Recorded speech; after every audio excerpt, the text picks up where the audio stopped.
Now time for the nation's sharpest opinion.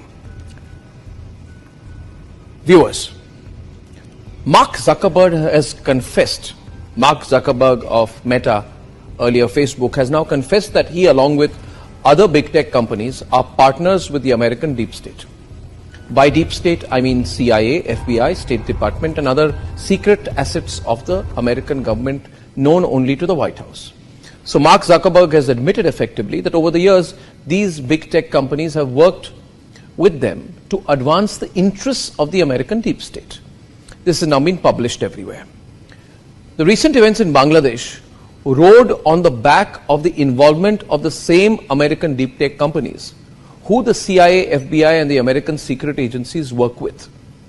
Muhammad Yunus, who has been flown in by the Americans, I think, to lead Bangladesh, has, as per several emails, of which I have copies with me today, put out by WikiLeaks, he has been over the years in very, very close correspondence with the Americans, particularly when Hillary Clinton was Secretary of State, with her specific personal teams when she was Secretary of State. The Americans have been helping Muhammad Yunus set up his Grameen Bank.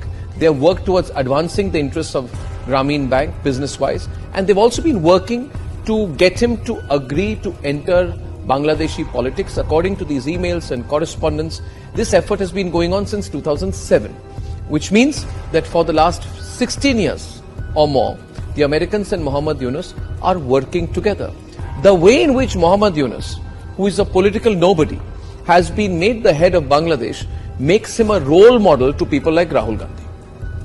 Rahul Gandhi will get very excited because Rahul Gandhi has been similarly, like Muhammad Yunus, has been in close touch with the Americans, and Rahul Gandhi has been effectively, overtly pleading with the Americans to enter and become influence peddlers in Indian politics. Now, ladies and gentlemen, since Narendra Modi went to Moscow recently and defied the Western media expectations that he would distance himself from Vladimir Putin, the American State Department, the American Embassy in New Delhi, and its deep state assets and machinery have become overactive. So they must have got instructions from Washington to target the Modi government. So they've become so active, they are doing PR activity. One day they flew down to meet Asaduddin Owaisi on the 12th of August. Then they quickly went to go and meet Omar Abdullah and Farooq Abdullah on the 26th of August in Srinagar. Then they flew down to meet Chandrababu Naidu on the 31st of July. Then they met Congress Chief Minister Revanth Reddy on the 2nd of August. You know, if you look at the way these American diplomats are behaving, it's almost like they're going to fight an election in India, or that they have been given the responsibility of forming an alternative political setup. It's embarrassing. What are you doing, American diplomats? Stop behaving like children. I know you got calls from Washington to meddle, but be classy about it. And in fact, don't do it, because we are tracking everything you do. The American embassy has also started, after these elections, they've started conducting workshops for Indian influencers on social media.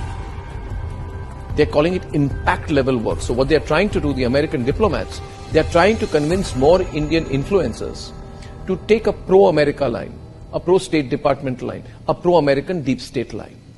The Americans think this way they will influence the influencers, and the influencers will do what they want them to do, and maybe in the course of it, through some usual American deep state techniques, they'll call it funding good journalism, or they'll call it funding impact journalism, or whatever like that. They'll keep giving bits of money to people they like. In fact, you should all do the research on which are the people, which are the organizations, which are those digital companies, influencers, who have been taking money from the Americans. Directly, it happens quite directly, $10,000, $20,000, $30,000. They give this money, and these Indians gratefully accept it.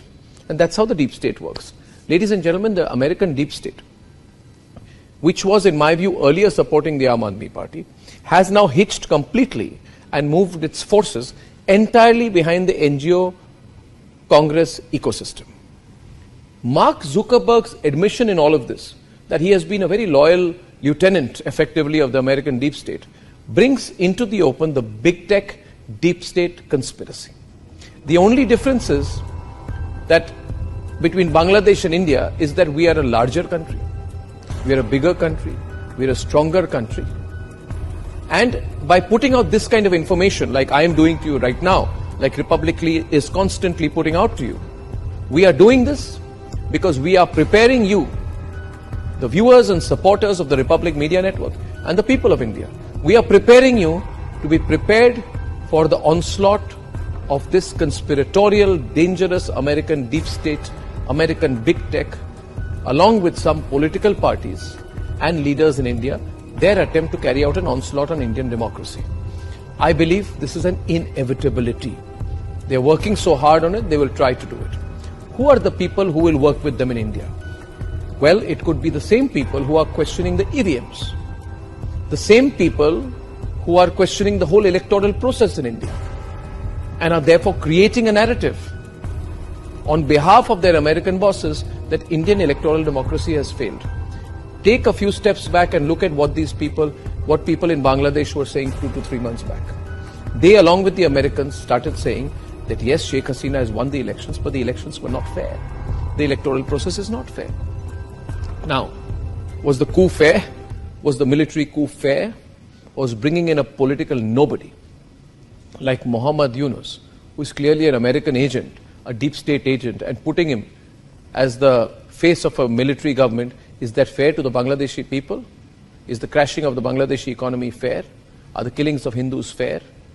Ladies and gentlemen, the people in India, the Mir Jafars, feel that if the Americans could make Muhammad Yunus the leader of Bangladesh, then they too can use the Americans as a springboard to come to power in India. And these people in India who are losing elections or have not fought an election or can never win an election through the normal way, who will keep losing elections, they want to work together with American deep tech to engineer chaos in India, to subvert the election results of June 2024. Now, in all of this, what do you need to do? What you need to do is to let everyone know what this American deep state plan is against Bharat. To forward this video, to tell every Bharatiya that this American conspiracy against India's supreme national interest has to fail. And that we together, the people of Bharat, should teach the Americans the geopolitical lesson that they fully deserve. Serve them a defeat. Teach them a lesson that only Bharat can. So we have to come together.